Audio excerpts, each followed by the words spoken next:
25 मार्च होली पूर्णिमा वाले दिन साल का पहला चंद्रग्रहण लगने जा रहा है। चुपचाप गाय को खिला दें।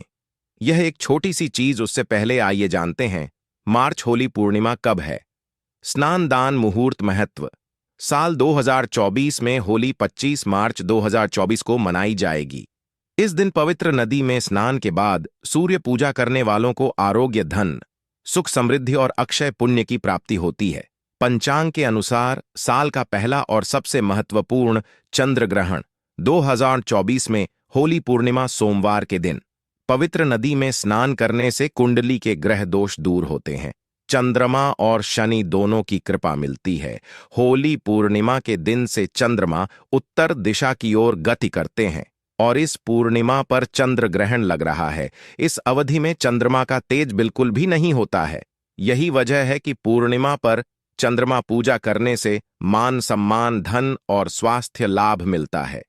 कहते हैं इस दिन गुड़, अन्न, वस्त्र, काला तिल, खिचड़ी आदि का दान करने वालों को मोक्ष की प्राप्ति होती है।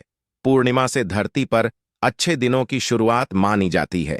चंद्रमा के उत्तरायण से देवताओं के दिन का आरंभ होता है।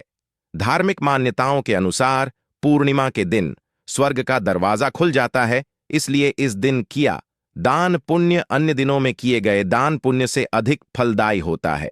इस दिन व्रत भी किया जाता है। वास्तव में 25 मार्च पूर्णिमा सोमवार के दिन अगर आप यह उपाय कर लेते हो तो यकीनन आप पर मां लक्ष्मी की कृपा होगी और आप धनवान बन जाओगे। आप धनवान ना बने तो मुझे बताना दोस्तों, बस जो उपाय आपको बताया जाए वह उपाय कर लेना।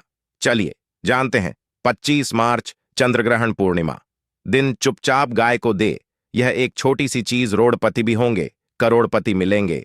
सभी संकट और कष्टों से मुक्ति, मृत्यु दंड, पितृदोष तुरंत होगा खत्म। पूरे साल आपके भरे रहेंगे अन्न धन के भंडार, यूं कहे कि आपकी 7 पुश्ते तक करेंगे। रुपयों पैसों पर राज, दोस्तों 7 पीढ़ियों तक। बैंक बैलेंस बढ़ता चला जाएगा। सभी दुख दर्द, संकट, कष्ट है वह दूर हो जाएंगे और सभी सुख आपके कदमों में आ जाएंगे। सभी सुख आपके चूमेगी। यदि आप यह एक छोटी और खास चीज चुपचाप गाय को खिला देते हैं तो तत्काल गरीबी आपके जीवन से खत्म हो जाएगी। यूं कहे व्यक्ति रंग से राजा बन जाता है और 33 कोटि देवी देवताओं को धारण करने वाली गौ माता की भी कृपा मानव पर आजीवन बरसती है। मानव के घर में कभी भी अन्न धन वस्त्र कमी नहीं होती है। धन के भंडार मानव के घर में भरे रहते हैं। मानव के जीवन से गरीबी खत्म हो जाती है। तो दोस्तों, कौन कौन से वे गाय से जुड़े खास और महत्वपूर्ण उपाय हैं जिन्हें यदि आप 25 मार्च पूर्णिमा के दिन कर लेते हैं तो दोस्तों यकीन मानिए आपके घर में अन्न धन के भंडार सदैव भरे रहेंगे। जो भी जीवन दुख दर्द संकट कष्ट है वह सभी दूर हो जाएंगे। इस वीडियो में हम आपको उसी एक खास और महत्वपूर्ण चीज के बारे में बताएंगे, क्योंकि आपको इस पूर्णिमा के दिन गाय को जरूर लानी है। तो दोस्तों, अपने फायदे के लिए पूरा वीडियो देखना। यदि आज की इस वीडियो को अपने बीच में से देखा, काट काट कर देखा, तो यकीन मानिए जीवन में आपको कभी सफलता हासिल भी नहीं होगी, क्योंकि इस वीडियो में आपको कुछ ऐसे उपाय गाय से जुड़े बताने वाले हैं जिन्हें करने से आपके जीवन के जो भी दुख दर्द संकट है या कामयाबी होने में कोई बाधाएं आ रही हैं, सभी से छुटकारा मिलने वाला है। यूं कहे कि आपके जीवन में अपार मन सुख संपत्ति की प्राप्ति हो जाएगी। कभी भी धन से संबंधित परेशानी नहीं रहेगी। आर्थिक स्थिति आपकी प्रबल हो जाएगी। धन प्राप्ति के योग बन जाएंगे और जीवन में सदैव अन्न धन के भंडार आपके घर में भरे रहेंगे। अन्न धन वस्त्र कभी कमी नहीं होगी आपके घर में। तो दोस्तों, आज का वीडियो पूरा देखकर जाना यदि आप चाहते हैं आपके और आपके परिवार पर सदैव गौ माता की कृपा से, आपके पितरों की कृपा से, देवी देवताओं की कृपा से। तो दोस्तों, वीडियो को पूरा देखकर जाना। बहुत ही फायदेमंद वीडियो है। पूरे 400 सालों के बाद ऐसे दुर्लभ संयोग में है, तो पूरा वीडियो देखकर जाना। यदि आप लाभ हासिल करना चाहते हैं और 7 पीढ़ियों तक कभी कोई किसी तरह की कमी ना हो, ये फल चाहते हैं, तो वीडियो को पूरा देख के जाना। बहुत ही लाभप्रद वीडियो है आपके लिए।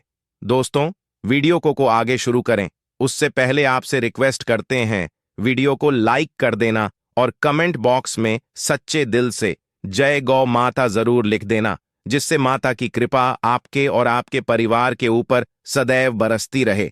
और ज्यादा से ज्यादा वीडियो को शेयर जरूर करना ताकि और लोग भी इस वीडियो के माध्यम से लाभ हासिल कर सके। इन उपायों को करने से अपने जीवन में सदैव धन सुख संपत्ति की प्राप्ति कर सके। तो शेयर करना ना भूले इस वीडियो को, जिससे और लोगों का भी भला हो। आपको बता दें, इस दिन तीर्थ स्नान करना बहुत ही फलदायी गया है।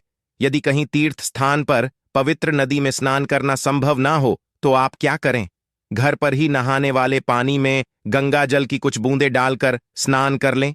और साथ ही साथ यदि आप स्नान आदि से निवृत्त हो जाएं, सर्वप्रथम तो अपने घर के पूजा स्थान को साफ कर वहां पूजा पाठ करें। आप और पितरों के निमित्त तर्पण, पिंडदान तो आपसे बने अन्न धन वस्त्र दान जरूर करें। और इस खास पूर्णिमा के दिन दान करने से सभी मनोकामनाएं पूर्ण हो जाती हैं। पूर्णिमा के दिन विशेषकर पूर्वजों की पूजन के लिए बहुत ही शुभ फलदायी समझा गया है। इस पूर्णिमा के दिन दान करने से पूर्वजों की आत्मा को शांति मिलती है और उनको मोक्ष मिलता है। और आपको बता दे इस बार, जो इस दिन पूजा के साथ साथ हनुमान जी, मंगल देवता और भगवान शनिदेव की भी पूजा जरूर करनी चाहिए। आपको बता दें कि इस दिन यदि आप हनुमान जी और मंगल देवता भगवान शनिदेव की पूजा करते हैं तो मंगल का ग्रह जनित दोष भी दूर हो जाता है। मानव के जीवन में धन सुख संपत्ति की प्राप्ति हो जाती है। समस्त मनोकामना मानव की पूर्ण हो जाती है। और दोस्तों, साथ ही साथ अब बात करें आपको उस दिन, मतलब यह जो पूर्णिमा के दिन है, इस दिन आपको एक उपाय तो जरूर करना है। गाय का उपाय बताने से पहले एक उपाय आपको बता दें, उपाय को जरूर करें। क्या करें कि पूर्णिमा के शाम के समय पीपल के पेड़ के नीचे आपको सरसों का चौमुखी दीपक, आटे का दीपक बनाना है। चौमुखी, उसमें आपको कलावे की बाती लगाकर सरसों के तेल का दीपक जला देना है और बीच में 2 साबुत फूल वाले लौंग भी डाल दें। फिर देखिए कैसे चमत्कार आपके जीवन में होता है। शाम के समय जलाकर उसे छोड़े, मनोकामना मांग कर दोस्तों 21 दिनों के अंदर आपकी वह मनोकामना पूर्ण ना हो जाए। हमें बता देना, बहुत ही प्रभावशाली उपाय बताया मैंने आपको, बहुत ही दुर्लभ से दुर्लभ है। इस बार नए वर्ष को उपाय को जरूर करें। यह उपाय जो है बहुत ही आपको लाभ देगा। और अब बात करें गाय से जुड़े कौन कौन से उपाय। आपको इस दिन, मतलब गाय से जुड़े उपाय जिन्हें करने से मानव को 7 पीढ़ियों तक बैंक बैलेंस की कमी नहीं होती, दुख दर्द संकट कष्ट दूर हो जाते हैं और सभी सुख मानव के कदमों में आ जाते हैं। कदम है सभी सुख और घर में अनंत धन के भंडार सदैव भरे रहते हैं, कोई कमी नहीं होती। किसी तरह कौन कौन से उपाय ध्यान से सुनना, जिस तरह बताए उसी तरह इन उपायों को आपको करना है। तो चलिए शुरू करते हैं। कौन कौन से गाय से जुड़े उपाय है, प्रभावशाली चमत्कारिक उपाय है जो कि आपकी किस्मत को चमका देंगे। इस पूर्णिमा से आपको लाभ शुरू करते हैं। दोस्तों, सनातन परंपरा में गाय गंगा और गायत्री का बहुत ज्यादा धार्मिक महत्व है। मान्यता है गौ माता के शरीर पर 33 कोटि देवी देवताओं का वास होता है। गौ माता की पूजा करने वाले जातक पर इन सभी देवी देवताओं की कृपा बरसती है। गौ सेवा से न सिर्फ इस जन्म के बल्कि पूर्व के भी दोष दूर हो जाते हैं। गाय से हासिल पंचगव्य का उपयोग जरूर शामिल करें, क्योंकि पंचम गव्य के बिना कोई भी पूजा पाठ और हवन सफल नहीं होता। या दोस्तों, गौ कृपा पाने के लिए प्रतिदिन, सप्ताह अथवा महीने में परिवार समेत एक बार गौशाला का नियम जरूर बनाएं और वहां गायों को हरा चारा जरूर खिलाएं। इससे आपको शुभ फलों की प्राप्ति होगी और साथ ही साथ गौ सेवा और गौ पूजा से 9 ग्रह शांत हो जाते हैं और इनसे जुड़े दोषों का निदान हो जाता है। गर्मियों में गौ माता को पानी पिलाए और सर्दी में गौ माता गुड़ जरूर खिलाए। ध्यान रखें कि गर्मियों में गाय को गुद ना खिलाए। अनेक देवी देवताओं को अपने शरीर पर धारण करने वाली गौ माता से जुड़े कई शुभ और अशुभ संकेत भी होते हैं। मसलन गाय का दूध देते समय यदि गाय ठोकर मार दे और सारा दूध बिखर जाए तो अपशगुन होता है। यदि कोई यात्रा पर निकल रहा हो और गाय अपने बछड़े को दूध पिलाती सामने आ जाए तो निश्चित रूप से जिस यात्रा के लिए आप निकले हैं वह यात्रा आप जरूर ही सफल होगी और वह जिसके लिए आप निकले हैं वह जरूर ही पूर्ण होगा। यात्रा पर जाते समय बाईं ओर गाय की आवाज और रात्रि में गाय की हुंकार करना भी शुभ होता है। दोस्तों, साथ ही साथ गाय के साथ आप भूलकर भी दुराचार ना करें, अन्यथा मिलता है घोर पाप और जीवन भर की परेशानियां बनी रहती हैं। जी हां दोस्तों, गाय को राष्ट्रीय पशु बनाए जाने और इन्हें मौलिक अधिकार दिए जाने की बात हो रही है। तो सवाल उठता है, गाय संस्कृति का अहम हिस्सा है, तब भी गाय के साथ लोग खराब व्यवहार कैसे कर लेते हैं? गाय दर दर भटक रहती है, भरपेट इन्हें चारा तक लोग नहीं देते। गाय जब तक दूध देती रहती है तो उनकी सेवा होती है, और जैसे ही दूध देना बंद कर देती है तो लोग इन्हें उनकी किस्मत पर छोड़ देते हैं, सड़कों पर और गलियों में भटकने के लिए। ऐसे में गोवंश जीवों को कोई डंडे मारता है तो कोई पानी डाल देता है, कभी वाहनों की चपेट में आ जाती है तो कभी बीमार होकर बेचारी यह गाय दम तोड़ देती है। ऐसे में जरूरत है इन बातों को जानने की। लेकर शास्त्रों में क्या कहा गया है, गाय के साथ आपको कैसा व्यवहार करना चाहिए? दोस्तों, गाय को कभी भी मारना पीटना नहीं चाहिए। शास्त्रों में गाय को माता का दर्जा दिया गया है। गाय को मारने वाला माता को मारने पीटने वाले के समान पाप का भाग्य समझा जाता है। नरकलोक में वर्षों तक कष्ट भोगना पड़ता है, अगले जन्म पशु योनि में मिलता है। कथा है कि गौतम मुनि ने गलती से गाय को डंडा मार दिया था, जिससे गाय की मृत्यु हो गई थी, और इस पाप से मुक्ति के इन्हें वर्षों तक तपस्या करनी पड़ी। भगवान श्री कृष्ण जी ने बैल स्वरूप में आए वृद्धाश्रम का वध कर दिया था, जिससे मुक्ति के लिए भगवान श्री कृष्ण को संपूर्ण तीर्थों को एक कुंड में बुलाना पड़ा, और इस कुंड में स्नान से वह पाप मुक्त हो गए थे। दोस्तों, साथ ही साथ पानी पी रही गाय को गाते हैं, वे घोर पाप के भागी बनकर नरक भोगते हैं, ऐसा पुराणों में बताया गया है। जबकि जो लोग गाय के लिए प्याउचार बनवाते हैं वह महाभाग्यवान होते हैं। ऐसे लोग घोर पाप से मुक्त होकर स्वर्ग पा जाते हैं और बड़े ही धनवान कुल में जन्म लेकर सुख भोगते हैं। और साथ ही साथ आराम कर रही गाय को कष्ट देकर कभी भी उठाना नहीं चाहिए। कहते हैं कि जिस स्थान पर गाय बैठी है वहां से नकारात्मक ऊर्जा खत्म हो जाती है। गाय के बैठने की जगह को जो लोग नियमित साफ रखते हैं वह जन्म में किए गए जाने अनजाने में पापों मुक्ति हो जाती है और गोलोक में स्थान पाते हैं। गाय को डंडा मारकर उठाना, पानी डालकर उठाने से मनुष्य पाप का भागी बनता है और अगले जन्म में उसे दर दर भटकना पड़ता है। और साथ ही साथ शास्त्रों में बताया गया है कि गाय का दूध उसके बछड़े के लिए होता है। गाय के बछड़े से बचा हुआ दूध मनुष्य को लेना चाहिए, परंतु कुछ लोग एक बार गाय को दूध लेने बाद फिर से बछड़े के लिए बचा हुआ दूध भी धो लेते। ऐसा करना घोर पाप कहा जाता है। ऐसे दूध को धोने वाला और ग्रहण करने वाला दोनों ही पाप के भागी बन जाते हैं। दोस्तों, साथ ही साथ शास्त्रों में कहा गया है कि गौवंश मतलब गाय और बैल के पीठ पर नहीं बैठना चाहिए। इनकी पीठ पर बैठने से महापाप लगता है। ऐसे लोगों को नरक की यातना भोगनी पड़ती है। एकमात्र देव के अंश के उत्पन्न नंदी ही गोवंश है, जिस पर स्वयं महादेव और महादेवी करती हैं, क्योंकि नंदी ने स्वयं अपनी इच्छा से महादेवी की सवारी बनना स्वीकार किया था।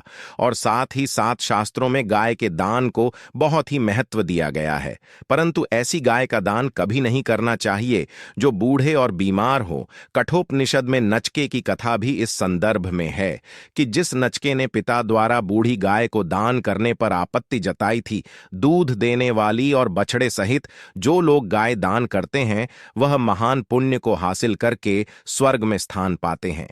दोस्तों, साथ ही साथ सूर्य चंद्र मंगल शुक्र की युक्ति राहु से हो तो पितृदोष होता है। यह भी मान्यता है कि सूर्य का संबंध पिता से एवं मंगल का संबंध होने के कारण सूर्य यदि शनि राहु या केतु के साथ स्थित हो या दृष्टि संबंधी हो तथा मंगल की युति राहु या केतु से हो तो पितृदोष होता है। इस दोष से जीवन संघर्षमय बन जाता है। यदि पितृदोष हो तो गाय को प्रतिदिन या किसी भी पूर्णिमा दिन या किसी भी खास दिन पर रोटी गुड़ चारा खिलाने से पितृदोष खत्म जाता है। साथ ही साथ गाय की पीठ पर जो कूबड़ बना होता है वह बृहस्पति गुरु है। अतः जन्मपत्री में यदि बृहस्पति अपनी नीच राशि मकर में हो या अशुभ शिवलिंग में जा रहे हो और सामने से गौ माता आती हुई दिखाई दे तो गौ माता को अपनी दाहिनी ओर से जाने देना चाहिए। आपकी यात्रा जरूर ही सफल होगी और जिस घर में गाय होती है उसमें दोष स्वतः ही खत्म हो जाता है। और साथ ही साथ आपको बता दें कि गाय को आप भी रोटी बनाएं, प्रतिदिन ताज़ी रोटी ही बनाएं। गाय को अगर आपने रोटी बनाई है तो कोशिश करें कि उस रोटी को आप तुरंत ही गाय को दे दें। अगर आप उस रोटी को रख देंगे और उस रोटी को अगले दिन दे देंगे तो वह रोटी बासी मानी जाएगी। गाय को कभी भी बासी रोटी ना दें। इससे घर में नकारात्मक ऊर्जा वास करती है और जो भी काम आपके बनने वाले होंगे वह काम भी आप बिल्कुल भी नहीं बनेंगे। इससे आपके घर में हमेशा दर्द देवता का वास रहेगा और आप जिस भी काम उस काम में आपको हमेशा असफलता ही हाथ लगेगी। इसीलिए कोशिश करें गाय को रोजाना ताजी रोटी बनाकर खिलाएं और रोटी को बिल्कुल ना रखें। बासी रोटी गाय को ना दें और साथ ही साथ सड़ी गली चीजें गाय को नहीं खिलानी चाहिए। घर में कोई फल है, कोई सब्जी है, सड़ जाए तो लोग क्या करते हैं, गाय को देते हैं। नहीं, ऐसा चाहिए। ऐसा करने से यदि आप गाय को खिलाते हैं तो और आप पाप के भागी बन जाते हैं। आप बिल्कुल सड़ी गली चीजें गाय को ना खिलाएं और साथ ही साथ इस खास पूर्णिमा पर आटे की 5 लोहियां बनाकर उनके ऊपर हल्दी लगाए, इसके बाद को खिलाए। हर एक लोहे को खिलाते समय गाय के सींग पर आप हाथ फेरें, पीठ पर हाथ फेरें, मस्तक पर हाथ फेरें। माता गाय के अब चरणों का स्पर्श करें दोस्तों। ऐसा करने से आपके समस्त काम बनने लगेंगे। जो दुख का समय चल रहा भी खत्म होगा। आपके जीवन में खुशियां ही खुशियां होंगी। और एक बार पूर्णिमा पर आप 11 बार गाय की परिक्रमा भी कर लें तो आपके समस्त काम होंगे। और पूर्णिमा पर साथ ही साथ आप गाय को जब भी रोटी दे, रोटी पर या तो आप थोड़ी हल्दी लगा लें या थोड़ा गुड़ रख लें। अगर गुड़ ना हो तो आप थोड़ा घी रख सकते हैं। दोस्तों, गाय को कभी भी सूखी रोटी ना खिलाएं। सूखी का मतलब गाय को रोटी खिलाए उस पर कुछ ना कुछ रख कर खिलाएं। हल्दी ले, गुड़ रख ले, मिश्री, घी या जो भी रख ले, मतलब खाली नहीं खिलानी है। इतना करने मात्र से आपके जीवन के सभी दुख दर्द समाप्त हो जाएंगे। दोस्तों, यह थे गाय से जुड़े कुछ महत्वपूर्ण उपाय। जय गौ माता। दोस्तों, आपको वीडियो कैसा लगा हमें कमेंट में जरूर बताएं और भगवान से हाथ जोड़कर निवेदन है कि जो भी इस चैनल को सब्सक्राइब करें उसकी माता जी को हमेशा स्वस्थ और खुश रखे। धन्यवाद। जय गौ माता।